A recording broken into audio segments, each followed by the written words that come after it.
UP में हिंसक प्रदर्शन के बाद एक्शन में योगी सरकार, प्रदर्शनकारियों के खिलाफ कड़े एक्शन की तैयारी।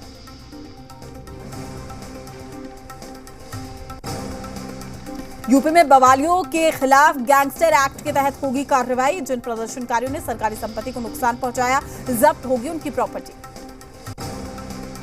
हिंसक घटनाओं के बाद सीएम योगी ने आला अधिकारियों के साथ की मीटिंग, दंगाइयों के खिलाफ सख्त से सख्त कार्रवाई के निर्देश। ADG law and order Prashant Kumar का बयान, शांति व्यवस्था बिगाड़ने वाले किसी भी शख्स को बख्शा नहीं जाएगा, कड़ी से कड़ी कार्रवाई की जाएगी। प्रशांत कुमार ने कहा है कि तोड़फोड़ करने वाले आरोपियों को चिन्हित कर लिया गया है। सरकारी और प्राइवेट संपत्ति के नुकसान की भरपाई दंगाइयों से की जाएगी। हिंसक प्रदर्शन के बाद मुरादाबाद में भी देर रात पुलिस ने निकाला फ्लैग मार्च। कहा, अगर कोई कानून को हाथ में लेगा और हाथ में लेने का प्रयास करेगा तो उसके खिलाफ सख्ती से निपटा जाएगा।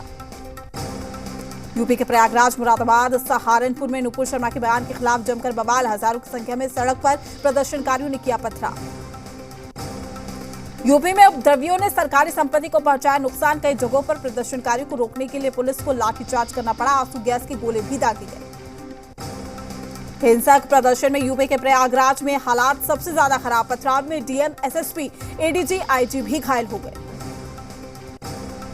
प्रयागराज में बवालियों ने जमकर आगजनी की है। पीएसी के वाहन समेत 7 से ज्यादा गाड़ियों को फूंक दिया गया। प्रयागराज में हालात इतने बिगड़ गए हैं कि एडीजी को बंदूक उठानी पड़ी। दंगाइयों ने पुलिस पर भी जमकर किए पथराव।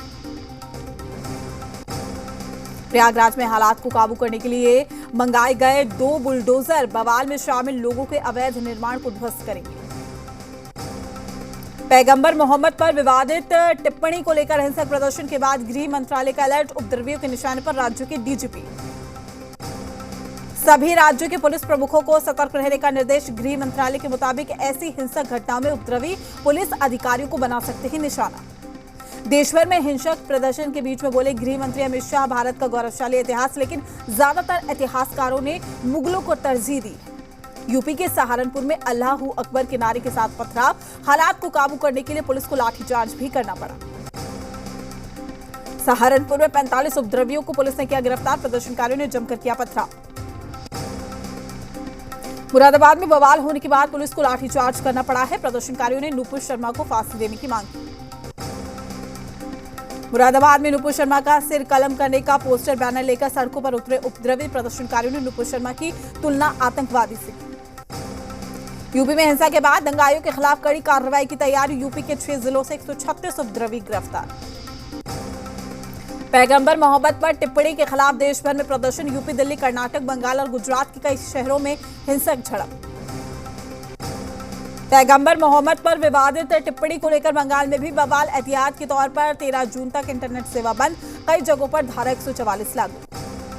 पश्चिम बंगाल के हावड़ा स्टेशन के पास लोगों ने पटरी पर आगजनी की। उपद्रवियों ने पुलिस का वाहन फूंक दिया।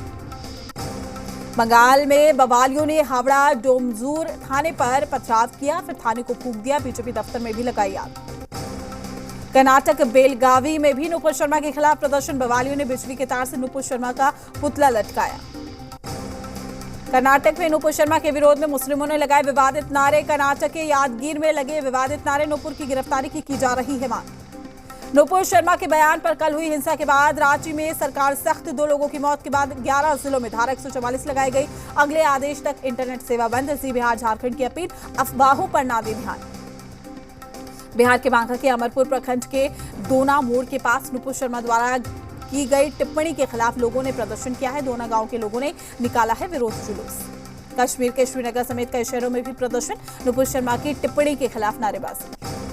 पंजाब में शाही इमाम की मांग पर लुधियाना में प्रदर्शन। पैगंबर का अनादर करने वालों की गिरफ्तारी की मांग। गुजरात में भी नुपुर शर्मा और नवीन जिंदल की गिरफ्तारी के पोस्टर्स लेकर विरोध प्रदर्शन। हजारों लोगों की भीड़ सड़कों पर उतरी है। गुजरात के अहमदाबाद में भी मुस्लिमों का प्रदर्शन। बच्चों ने भी हाथ में बैनर और पोस्टर लेकर किया विरोध। महाराष्ट्र की नवी मुंबई, औरंगाबाद समेत कई शहरों में प्रदर्शन में भारी संख्या में महिलाएं और बच्चे भी शामिल। शुक्रवार को जुम्मे की नमाज के बाद देश के कई शहरों में हुए प्रदर्शन को बीजेपी सांसद विवेक ठाकुर ने बताया दुखद। दिल्ली में आज हल्की बारिश की संभावना। दिल्ली में आज अधिकतम तापमान 43 डिग्री सेल्सियस रहने का अनुमान। दिल्ली पुलिस ने इंडियन जिगोलो नाम से चल रहे फर्जी कॉल सेंटर का किया भंडाफोड़। मौके से कई मोबाइल फोन भी बरामद। दिल्ली के सरकारी स्कूलों में परोसे जाने वाले मिड डे मील की होगी जांच। मिड डे मील की गुणवत्ता की जांच के लिए सरकार एजेंसी नियुक्त करेगी। पानी को लेकर सीएम केजरीवाल की हरियाणा सरकार से अपील, कहा इंसानियत के नाते पानी दे हरियाणा। यमुना नदी का जलस्तर घटने से दिल्ली में बढ़ा है पेयजल संकट। बीजेपी प्रदेश अध्यक्ष आदेश गुप्ता का सीएम केजरीवाल पर तंज, कहा घड़ियाली आंसू बहाने की एक्टिंग अच्छी कर लेते हैं आप। दिल्ली जल बोर्ड के वाइस चेयरमैन सौरभ भारद्वाज ने वजीराबाद वाटर ट्रीटमेंट का किया दौरा। बोले यमुना का पानी केवल ट्रेंच बचा है, हरियाणा ही बुझा सकता है दिल्ली वासियों की प्यास। दिल्ली को हरा भरा बनाने की मुहिम ट्री ट्रांसप्लांटेशन पॉलिसी के तहत दिल्ली सरकार ने कोडली विधानसभा के एमसीडी पार्क में लगाए पौधे। दिल्ली के प्रशांत बिहार थाना पुलिस को मिली बड़ी सफलता। अपराधी वारदात को अंजाम देने की फिराक में घूम रहे 2 बदमाशों को किया गिरफ्तार। दिल्ली के सीईओ रणबीर सिंह का बड़ा बयान, बोले निष्पक्ष तरीके से संपन्न कराया जाएगा राजेंद्र नगर उपचुनाव। दिल्ली के शकरपुर में स्वास्थ्य मंत्री सत्येंद्र जैन की रिहाई को लेकर प्रदर्शन। बड़ी संख्या में मार्च निकालकर लोगों ने रिहाई की मांग की। यूपी सरकार का 16 लाख कर्मचारियों को बड़ा तोहफा। सरकारी कर्मचारियों को 3% बढ़े दर से डीए देगी सरकार। यूपी के डिप्टी सीएम ब्रजेश पाठक का प्रतापगढ़ और कौशाम्बी दौरा। प्रतापगढ़ में सुबह 10 बजे गरीब कल्याण सभा में होंगे शामिल। डिप्टी सीएम ब्रजेश पाठक अखिलेश यादव पर निशाना। समाजवादी पार्टी को दूसरा जहाज बताया। आजम खान ने विधानसभा चुनाव नतीजे पर उठा सवाल। बोले जीतने वालों को अपनी जीत का भरोसा नहीं है, हारने वालों को हार पर यकीन नहीं हो रहा। योगी सरकार के मंत्री सुरेश खन्ना ने की केंद्र की तारीफ। बोले कश्मीर से बिना किसी विवाद के धारा 370 हटाई गई। अयोध्या में राम मंदिर के गर्भगृह में विराजमान होगी रामलला की 2 प्रतिमाएं। काले सालिग्राम और साथ ही सफेद संगमरमर की मूर्ति स्थापित करने पर हो रहा विचार। झांसी में वीरांगना लक्ष्मीबाई रेलवे स्टेशन से 3 गांजा तस्कर गिरफ्तार। आरोपियों के कब्जे से 41 किलो गांजा बरामद। बरेली में मुख्यमंत्री सामूहिक विवाह योजना के तहत 225 जोड़ों का विवाह, 21 जोड़ों का मुस्लिम रीति रिवाज से और 204 जोड़ों का हिंदू रीति रिवाज से विवाह कराया गया। बुलंदशहर में पुलिस और बदमाशों के बीच में हुई मुठभेड़। पुलिस ने 3 बदमाशों को मुठभेड़ के बाद किया गिरफ्तार। यूपी के बलिया में पुरानी रंजिश को लेकर एक ही समुदाय के लोग आपस में भिड़े हैं। नमाज पढ़कर जाते समय एक दूसरे पर चाकू से हमला किया।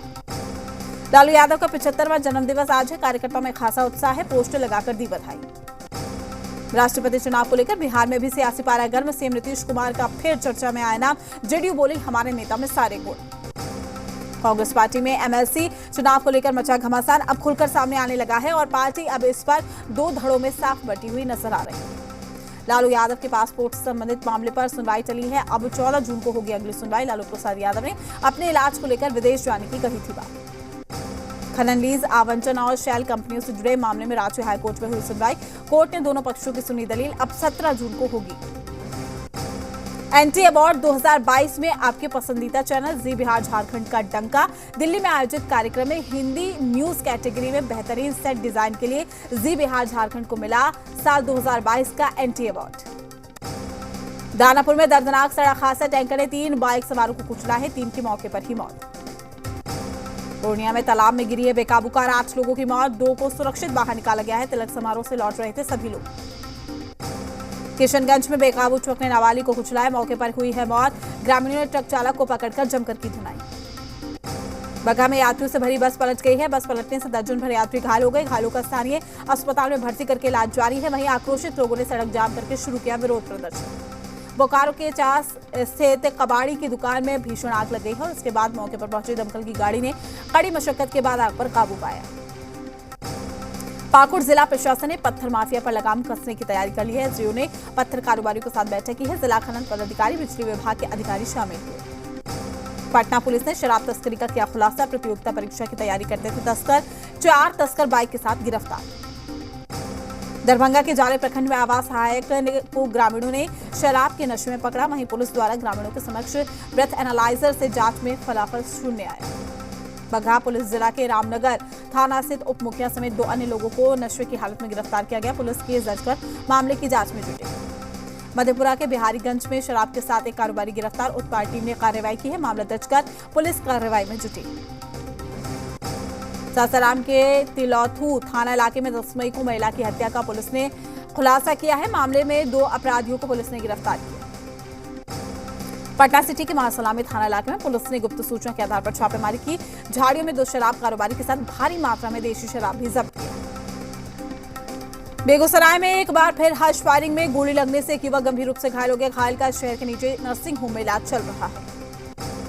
आरा में नगर थाना इलाके के धरहरा मोड़ पर एक व्यक्ति का शव लावारिस अवस्था में पाया गया है। मौके पर पहुंची पुलिस ने त्वरित कार्रवाई करते हुए शव को जब्त करके पोस्टमार्टम के लिए भेजा। लोहरदगा जिले के पेशरार थाना इलाके के बुलबुल के जंगल में सुरक्षा बलों ने 14 पीस आईईडी किया है बरामद। मुंगेर में बदमाशों ने दुकानदारों से मांगी रंगदारी, वही रंगदारी नहीं देने पर दुकान बंद रखने की दी धमकी। बदमाशों के विरोध में दुकानदारों ने अनिश्चितकालीन के लिए दुकान बंद का आह्वान किया। बांका में अमरपुर थाना इलाके के डुमरिया उत्तर बगीचा से देशी पिस्टल 5 जिंदा कारतूस के साथ पुलिस ने एक युवक को गिरफ्तार किया। मधुबनी में पुलिस को बड़ी कामयाबी मिली है। व्यवसायी श्रवण कापड़ी हत्याकांड का खुलासा किया। एक आरोपी को गिरफ्तार किया है। प्रेमिका की शादी दूसरे से कराने को लेकर हुई थी हत्या। रांची के जेवर व्यवसायी राजेश पाल की गोली मारकर हत्या करने के मामले की जांच तेज। मामले का खुलासा करने के लिए पुलिस मुख्यालय ने एसआईटी का गठन किया है। साथ ही बोकारो में दहेज हत्या के मामले में होमगार्ड और सेना के जवान को मिली है आजीवन कारावास की सजा। झारखंड के ग्रामीण विकास विभाग के मंत्री आलमगीर आलम के पाकुड़ प्रखंड के चांचकी और साथ ही सितेश नगर गांव का दौरा किया है। इस दौरान लोगों की समस्याओं से रूबरू हुए। किशनगंज में बिहार बीजेपी के प्रदेश अध्यक्ष संजय जायसवाल ने राज्य सरकार की जाति जनगणना के फैसले पर उठाए सवाल। भागलपुर के मधुसूदनपुर इलाके में बीते 5 जून की देर रात हथियारबंद अपराधियों ने डीजे संचालक, वाहन मालिक समेत 3 लोगों को बंधक बनाकर की थी लूट। भागलपुर के भोलानाथ पुल के ऊपर ओवरब्रिज निर्माण के लिए शुरू हुई सरकारी जमीन की पैमाइश। जगदीशपुर अंचल के अमीन और बिहार राज्य पुल निर्माण निगम के अभियंता ने की जमीन मापी। सरसरा में शुक्रवार को अतिक्रमण हटाने को लेकर नगर निगम के लोगों ने ठेला खोमचा और साथ ही फुटपाथ के दुकानदारों पर बरपाया है कहर। मुंगेर के सीताकुंड गांव में शादी की खुशियां मातम में बदली। गंगा स्नान के दौरान युवती की हुई मौत। जहानाबाद सदर अस्पताल में एक कर्मी को लेकर सिविल सर्जन और अस्पताल अधीक्षक आए आमने सामने। पत्रों के माध्यम से बढ़ी 2 आला अधिकारियों की तनखी। आरआरबी परीक्षा में शामिल होने वाले परीक्षार्थियों को किसी तरह की असुविधा न हो, इसके लिए रेल प्रशासन ने पटना, मेरठ सिटी और बरौनी से लखनऊ के लिए स्पेशल ट्रेन चलाई। भागलपुर में 2 ग्रेजुएट छात्र सड़क पर रेहड़ी लगाकर चिकन और चावल बेचकर कर रहे गुजारा। बीए पास चिकन वाले के पास लग रही है ग्राहकों की भीड़। बीजेपी से निलंबित नेता नुपुर शर्मा के विवादित बयान से बांग्लादेश में आक्रोश। नमाज के बाद हजारों की संख्या में लोगों ने किया प्रदर्शन। पाकिस्तान में हीट वेव से लोगों का हाल बेहाल। बिजली कटौती और पानी की कमी के साथ भीषण गर्मी ने बढ़ाई है लोगों की मुसीबत। अमेरिका में गैसोलीन के दाम बढ़ने का दिखा असर। पेट्रोल डीजल के रिकॉर्ड दाम बढ़ने के चलते गाड़ी चलाने वालों की संख्या में आई कमी। रूस और चीन के बीच खुला पहला राजमार्ग पुल। शानदार आतिशबाजी के साथ दोनों देशों ने किया पुल का उद्घाटन। नाटो देशों के सैन्य अभ्यास बल्टॉप्स में शामिल हुई स्वीडन की सेना। स्वीडन की राजधानी स्टॉकहोम से युद्धपोत रवाना। दक्षिण स्पेन के जंगलों में लगी आग से भारी नुकसान। 3500 हेक्टेयर जंगल जलकर खाक। थाईलैंड में गांजा खेती और बिक्री को कानूनी मंजूरी मिलने के बाद सरकार ने चलाया नया अभियान। जापान के वैज्ञानिकों ने बनाई है लिविंग रोबोट फिगर। इंसानी चमड़ी से बनाई गई है रोबोट की उंगली। न्यूयॉर्क में फ्लावर फेस्टिवल का आयोजन। 10 लाख फूलों से सजाई गई न्यूयॉर्क की सड़क। अर्जेंटीना की राजधानी ब्यूनोस आयर्स में खाद्य संकट के विरोध में प्रदर्शन। सामाजिक संगठनों ने बढ़ती भुखमरी और गरीबी के खिलाफ किया प्रदर्शन। रूस यूक्रेन युद्ध का आज 108वां दिन। अंतर्राष्ट्रीय प्रतिबंधों के जवाब में पुतिन ने जेड बर्गर के नाम से शुरू किया अपना राष्ट्रवादी फूड चेन।